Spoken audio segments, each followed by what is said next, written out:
For this step, we'll be attaching the jacket ruffles.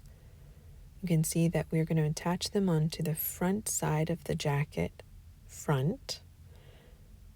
So the right side of the jacket front is facing us, and we'll just place the ruffle right on the inside of the guideline that's provided for you. Now we'll take our safety pin and just pin that ruffle on so that we can sew the ruffle on with a running stitch. It's helpful if you can pin your safety pin just a little bit away from the edge of that ruffle, because that's where we'll be putting our stitches.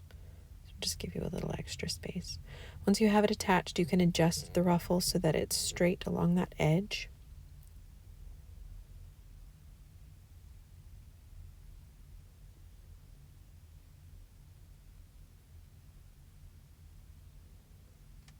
Then we'll take our threaded needle.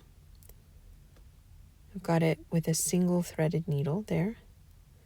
And we're going to start from the back, pushing our needle out through the front or right side of the work so that the knot is hidden in the back of the work. And we'll just begin our running stitch right along the edge, going parallel to that guideline. One row of running stitch just from top to bottom of that ruffle. We'll attach it along the edge. Makes a nice decoration on the edge of that little jacket. As you're doing your running stitch, be careful not to accidentally sew your safety pin into your work.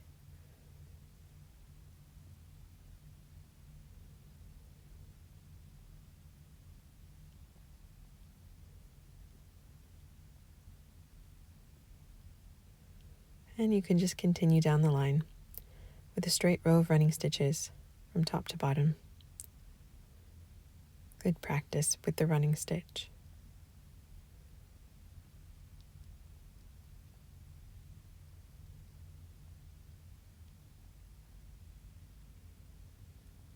So now when we get to the bottom of the ruffle, we want to make sure that our last stitch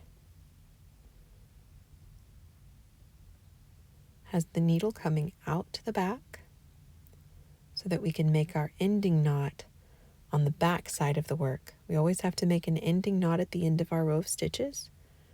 I'm just going to pick up a little bit of the back of that fabric. You can't see it in the front. I'm going to make a loop. I'm going to go up through the loop one time and a second time, and then I'll pull it tight to make a nice little knot. Once I have the knot finished, I can clip my thread. I don't want to clip it too close to that knot because the knot will come untied if I do that.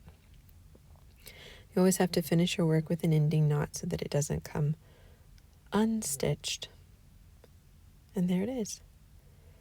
Now you've finished one of the ruffles. The other ruffle goes on the other side in the exact same way. You'll just place it there and pin it and do your one line of running stitch. And there you have it.